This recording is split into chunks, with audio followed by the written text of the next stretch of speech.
Hey guys, it's Brian Bear here. Today we're going to talk about case 1 landing, case 1 recovery on a carrier, and this was requested by Stalker, one of my early subscribers, so thank you very much Stalker for the really difficult challenge in researching this. There's not a whole lot of information on this that goes into a great deal of detail, so yeah, really appreciate it, buddy. And look, not being sarcastic, but I actually learned a lot from this as well, so many thanks for the suggestion. So very quickly we're going to cover off what a case 1 recovery is, what it consists of, the practice procedures both onshore and offshore, as well as the circuits, and a detailed breakdown. We'll take a deep dive into each segment of the actual circuit, and I'll explain each one to you, and then we'll take a look at how I practice in DCS World and the proper kind of procedures, so to speak. So let's get to it. Strictly put, a case 1 recovery is basically a carrier landing for good weather. So generally it's done MCOM, which means there's no radio comms. Each squadron has an assigned altitude overhead of the ship, in which they do left-hand pattern or left-hand circuit. Normally this is flown in a 2-ship or 4-ship flight, so a flight of 2 planes or 4 planes. Obviously you can do it solo though. So basically what happens when the flight lead sees an opening in the circuit, they'll drop to 800 feet AGL, that's above ground level, outside of 5 nautical miles. What they'll then do is turn 180 degrees, run up the ship's wake at 350 to 400 knots. Now this is for a Hornet we're talking about. All my footage is of the A-18C Hornet so far.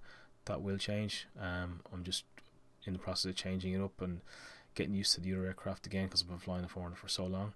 But generally speaking, 350 to 400 knots, depending on weight, loadout, all that kind of stuff. At the bow, which is the front of the carrier, you would do a left-hand 80-degree brake or 80-degree turn to the left-hand side, usually around 2.5 to 4 Gs. Once again, depending on loadout and fuel remaining, all that kind of stuff, and speed brake is as required. Now there's a lot of confusion over throttle here. Generally, as soon as you brake, throttle goes full idle for the brake. Okay, so full idle for the brake. If you're in a flight of 2-ship or you're a 4-ship, or you're flying with some buddies, particularly if I'm flying with some buddies, I like to kind of just look off to the side, and obviously I'll tell them I'm going to brake off to the left hand side, but in real life you would obviously give a hand signal and brake, continue into your brake. So as I said, speed brakes as required, pull into a 2.5 to 4 G turn at 250 knots, constantly checking obviously your position to the carrier, but at 250 knots gear goes down and flaps go fully down. They don't go to half and then to full, they go fully down straight away. Important to note, and someone can correct me on this, I'm a bit unsure about the hook on this. So generally speaking, and from what I've heard, hook goes down as you're running up the ship's wake, checking the deck and the boxes clear on the carrier. But also I've been told that the gear or the hook goes down with the gear and the flaps, just as you do your left-hand brake turn. So maybe somebody could put a comment in there and just clarify, please, if they know. So maybe somebody could put a comment in there and clarify for us. That'd be great. So approaching the midship, which is obviously when you're on your downwind, the ship is on your left-hand side after your brake turn. You're approaching the midship, middle of the ship. In other words, 600 feet AGL is where you want to be. So you're at 800 feet. You need to descend 200 feet to 600 feet. Check the distance between you and the ship, so your distance of beam. Generally speaking, you want to be between 1.2 nautical miles to 2 nautical miles. I find 2 nautical miles is a good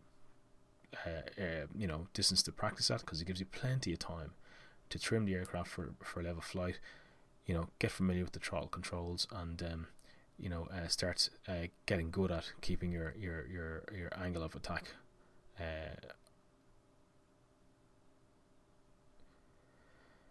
in getting good at keeping your angle of attack where it needs to be.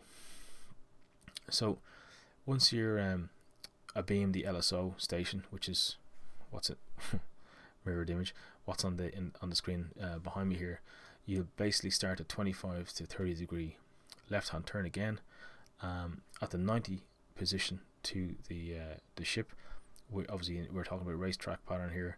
You're going to be at around 450 feet again AGL, and then crossing the ship's wake anywhere between 325 and 375 feet AGL, and on speed. Okay, on speed is going to be depending on your weight, and obviously your AOA indexer is going to tell you all you need to know, but generally speaking it's around about 130 knots, give or take a few. So you're in the groove at this point. Now this process, there's usually around 300 to 500 corrections in this whole process. Now you're talking minute corrections, and the real pilots do this without even blinking or thinking. So it happens. It all happens very fast, as we all know. So once you're in the groove, wings level, 12 to 15 seconds to touchdown. Keep the runway center line on the carrier between your legs. It is a good principle. Have the ball centered, call the ball, and then obviously keep an eye on it until you touch down. Now the crucial thing here is to keep an eye on the ball. Okay, so you should be constantly looking at the ball and basically scanning your AOA indexer on the ball and so on, to the point where when you cross the ship's stern, all your attention goes to the ball.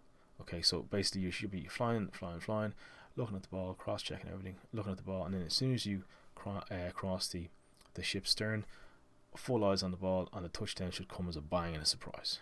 That's the way the real pilots do it. Okay, and that's something that's very difficult to do in DCS, particularly in VR, because we don't have that clarity of image that you guys would have playing on a monitor, for example. Important to note that any deviation in your flying causes a downgrade, and obviously the LSO is the one that scores this. Generally speaking, the LSO is a very, very experienced pilot themselves. So 9 times out of 10, if there's Hornets landing all the time, he's going to be a very experienced Hornet pilot. Let's cover off a couple of points that you're going to hear me speak about quite a bit in this tutorial. So the approach turn, which is your 180 degree turn itself, which is actually a 190 degree turn when you think about it, because the carrier has an angled landing strip or deck on it. So in reality it's about 190. Well, let's say we'll call it the 180 degree turn that everyone refers to, and it's broken down into 5 segments. So you've got the 180 degree turn, then you've got the obviously relative to the position of the carrier, right, and you've got the 135 and the 90, which is obviously halfway through your turn. Then you've got your 45 coming onto final and into the groove. Each respective position indicates obviously the number of degrees left in the turn prior to rolling out into the groove. Okay, the ball, or the meatball, is obviously an orange orb of light emitted by the IFLOLS. A green horizontal row of obviously lights going this way, which is obviously known as the datum, indicates your glide slope. Okay, and your proper glide slope accordingly. If the ball is obviously below the datum, then you're low, and if it's above the datum, then you're high. All aircraft should obviously, try and keep the ball in the center. Okay, the ball call is obviously your exchange of words with the landing signal officer, or LSO, and the format is obviously the side number. So behind me in the picture there, you'll see obviously 010.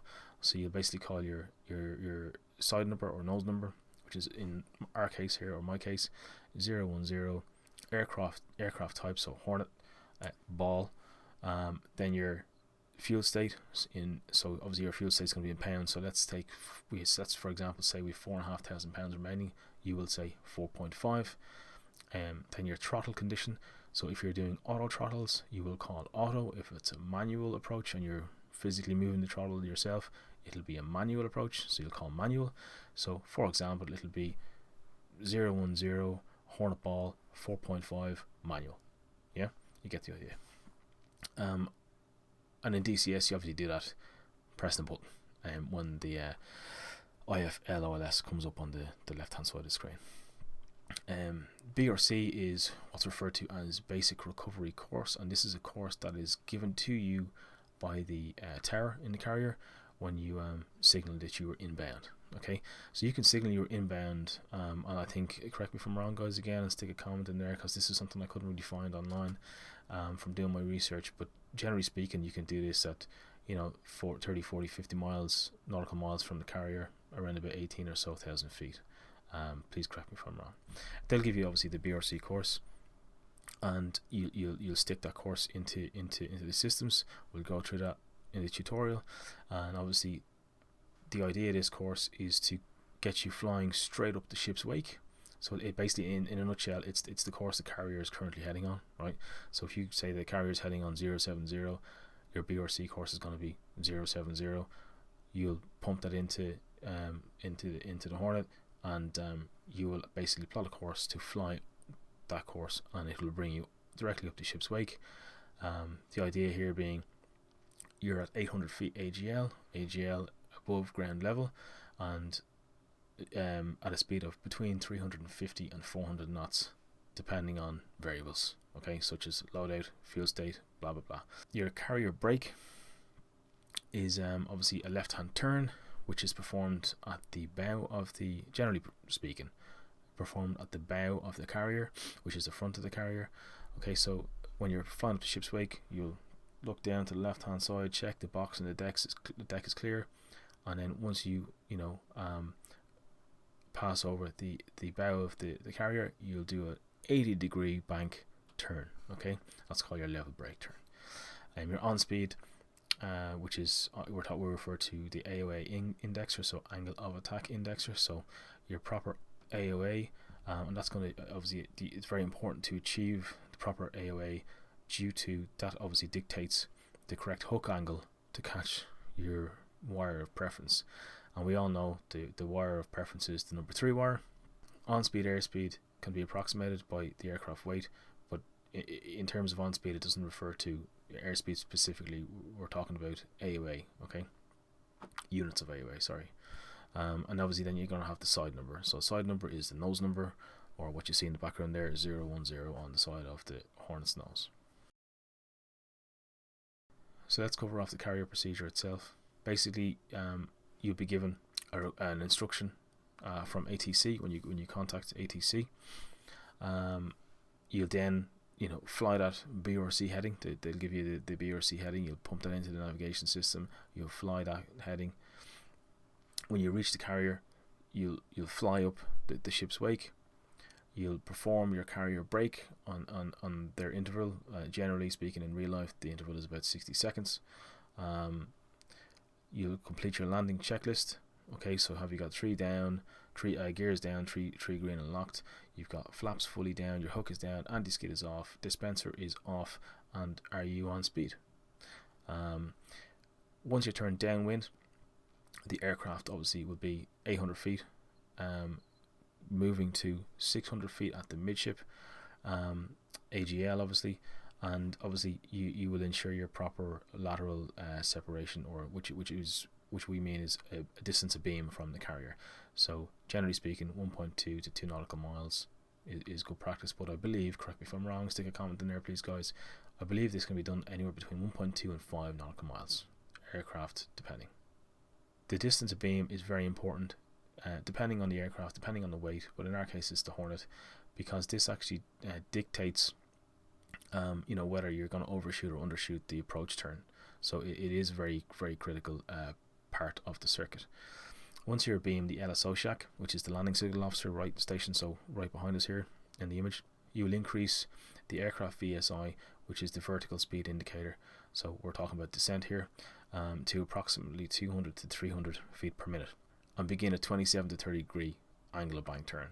Time in the groove is usually around 15 to 18 seconds, and obviously too long or too short can result in you being waved off by the LSO. At the 90 degree point, your altitude should be around 450 feet AGL. Your VSI, or vertical speed indicator, should be approaching 500 feet per minute.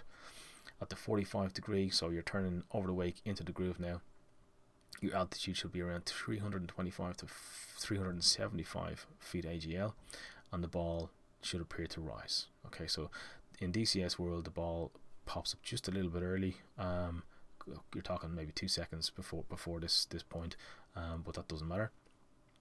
And then you roll into the groove, and the idea is that the ball is centered. Okay, so the orange orb is in between the horizontal green bars or the datum lights. Okay, once you're established in the groove, the aircraft should be approaching 700 or so feet per minute in descent, or VSI, and you should be flying that glide path and listening to the LSO. Okay, so if he says you're a little left, you need to come right. If you're a little right, come left. If he says you're low, get some altitude on, and if he says you're slow, put the speed on. Right, so you get the idea. Listen to him, reference the ball, and all the way to the deck. So as you fly into the groove, the runway is obviously going to slip to the right constantly, and that's due to the angled deck on the carrier. As a result, you're going to have to put minute changes into control changes into the stick, and very fine throttle corrections to keep on speed away. The idea here is, once you're in the groove and you're coming into land, for that 10 to 12 to 15 seconds or so, you want to keep the runway center line in between your legs. A failure to do any of this kind of thing, any of this stuff, can result in you obviously hitting the stern of the ship, or boltering and going off the bow.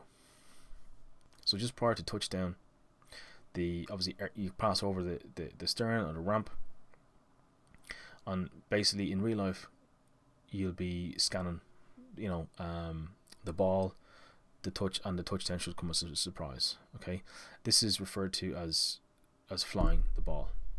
Once you hit the deck, throttle to full military power. Once again, depending on loadout, it could be full afterburner, but generally speaking, it's full military power, so that you have enough airspeed if you do miss the wires to get airborne again and enter into another circuit and try again. If you have caught a wire, still full military power, and once you're sure you've stopped, throttle back to idle.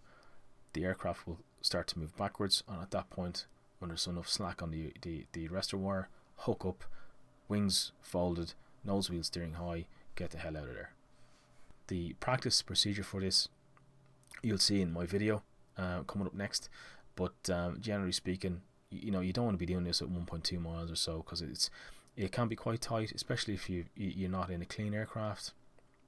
I like to practice this at around 2 nautical miles, and then obviously as you get better, you can shorten that distance a beam.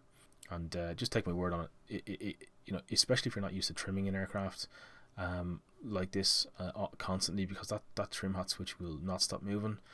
The idea is that you use the trim hat more so than the actual stick for pitch correction. So just to get good at that, you'll want to have that bit of extra time, so increase that distance a beam. Onshore, in real life, basically the guys actually do this in the sim, then they do this onshore, so at an airfield, in other words.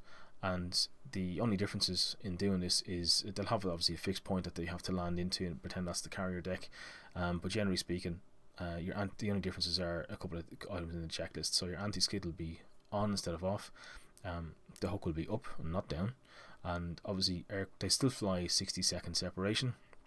And what that means is it's just to get you into the idea of, once you hit the deck, get the hell out of there as quickly as possible, clear the way for the next guy coming in right behind you, literally 60 seconds behind you, and that's pretty much it. So they will, generally speaking, because they're using a runway, they'll come in, so if it's a 2-ship flight, for example, flight lead will break, he'll commence his pattern as if he's flying onto a carrier.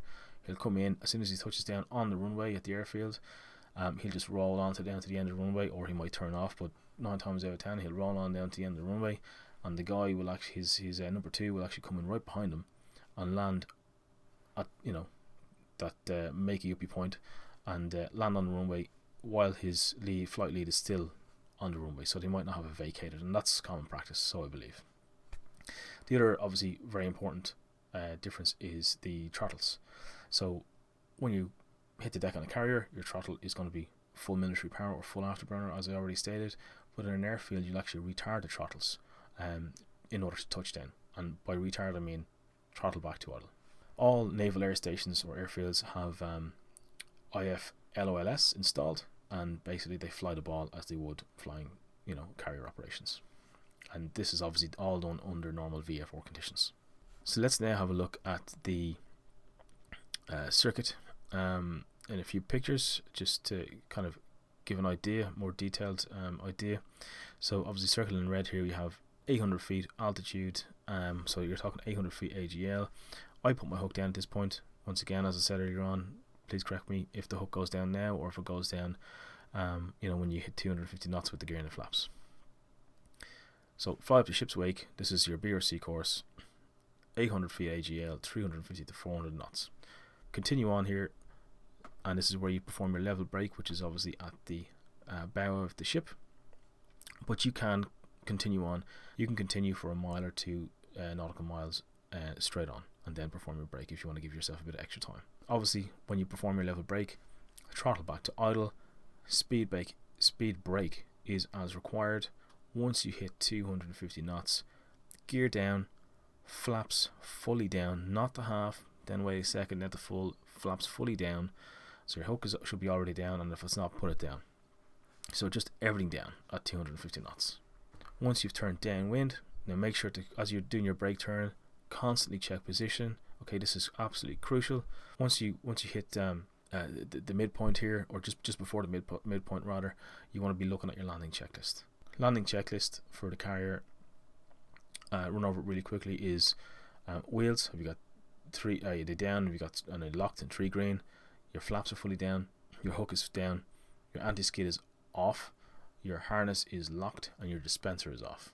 Once your beam, the midship or LSO station, you want to be looking at descending from 800 feet AGL to descending from 800 feet AGL to 600 feet AGL. Okay.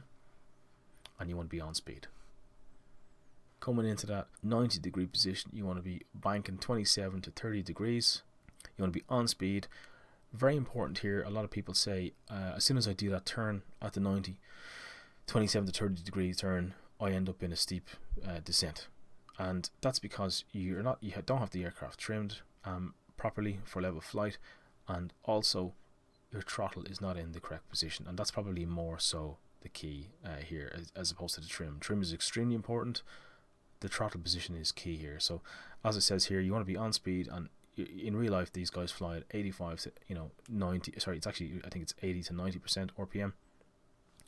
So you want to have that throttle fairly up there to compensate for your descent. Okay, so go into your turn, 27 to 30 degree bank, and you want to be slowly descending from 600 feet here down to 450 feet. Just as you cross the wake of into the 45, as you cross the wake to the carrier.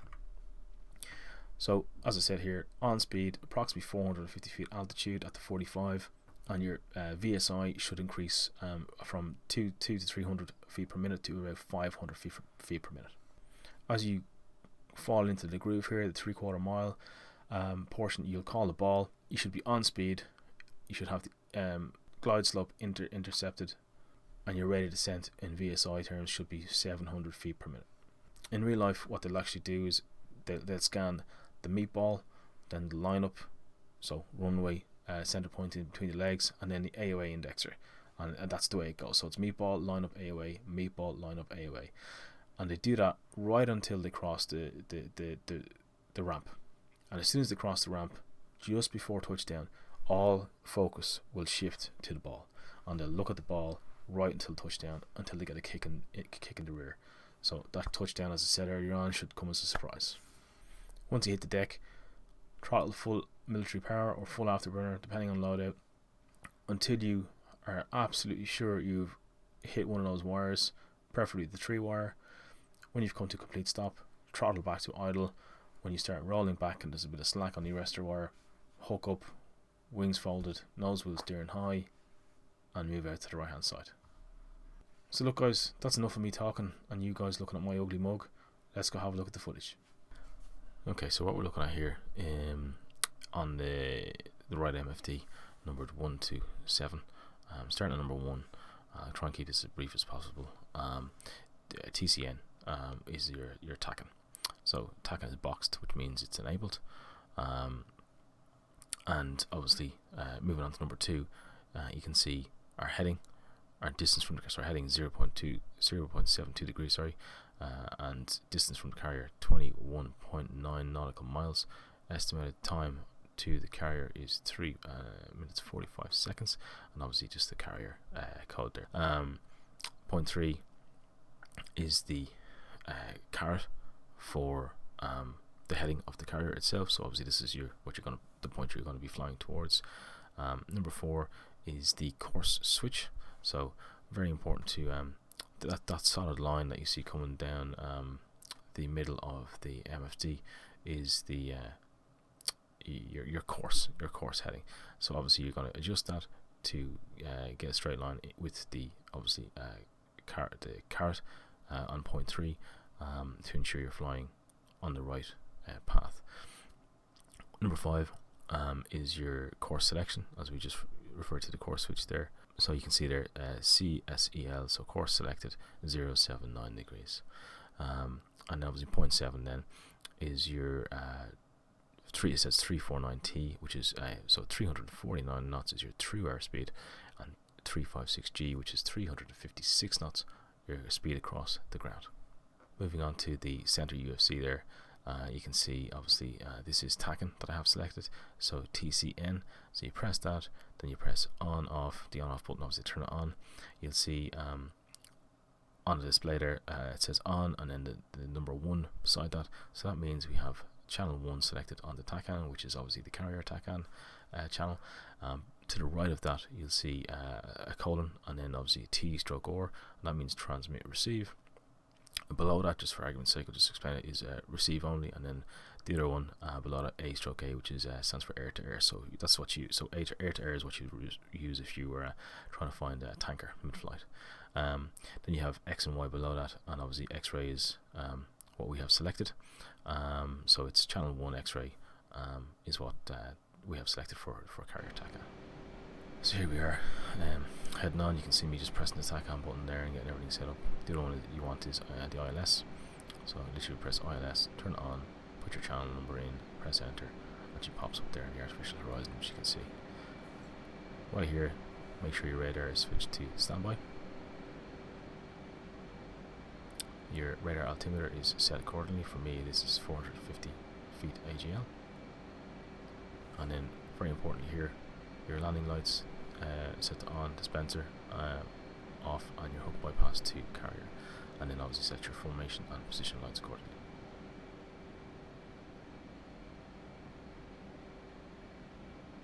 So you can see there in the hood, 22 or 21.9 now, nautical miles from the carrier or CBN. Switching to radar altimeter, which is best practice. Symbolized by the order in the hood. Going to contact the carrier now. Generally, so I'm only 20 miles away, but generally you'd actually do this as far away as 40 to 50 nautical miles away, and you'd be at around, I think it's 18,000 feet.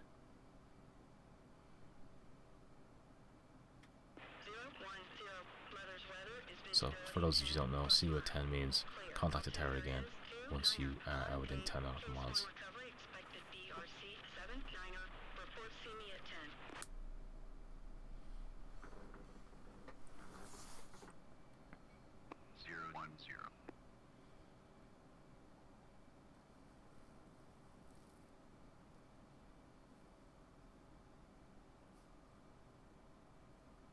So basically what I'm trying to do at the moment is I'm trying to get online with my B or C heading. So I'm flying slightly diagonally toward the course line, and what I'll do is a slight bank to the right hand side to get on course with my B or C heading.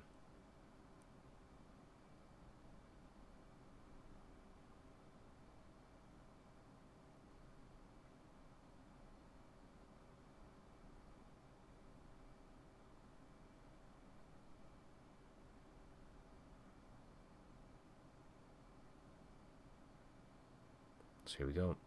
Contact the tower again because we're just approaching 10 miles. 010. See you at 10.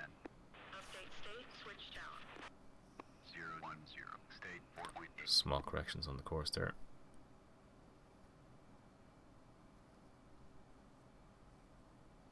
So you can see for this whole section, and generally this doesn't matter until you approach the 5 nautical mile mark from the carrier, but you want to be set up at 800 feet AGL, 350 to 400 knots.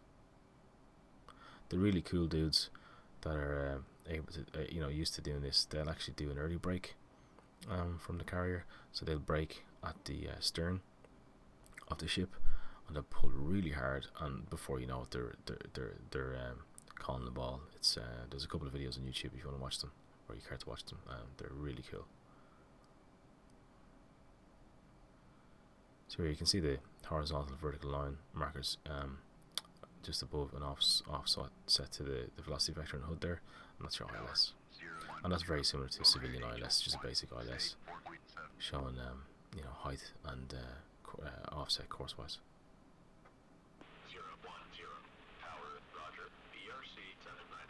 The reason it's offset obviously is the angled deck.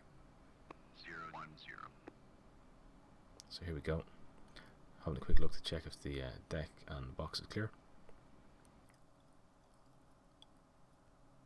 And the bow, as I referred to on the front of the carrier, is your normal braking point. But for the purpose of this, we're going to continue on for about 2 nautical miles. So you'll brake right now, as I said there. So as I alluded to earlier on, you don't put your hook down as you cross the ship. I put mine down in just a second. But this is kind of a grey area. I'm not sure when your hook actually is supposed to go down, so maybe someone can explain. So here we go, we're into the level break, or level-ish break for me here. Constantly checking your position is kind of a good practice. So we're on downwind, 2.5 miles from the carrier. And as we approach the midship, so we're 250 knots now, gear down and flaps fully down. Don't be going half and then fully down. And on all the time correcting your pitch, your trim. That trim hat doesn't stop moving for this whole circuit. So I should be approaching midpoint here now, and you can see 1.9 miles of beam, nautical miles of beam. So this is generally a good practice distance. So I'm in a clean aircraft, by the way. Just to give you a heads up, this is a good distance, just to, as you can see, it gives you plenty of time to start adjusting for things. So I'm starting my descent now to 600 feet AGL because I'm approaching the midpoint.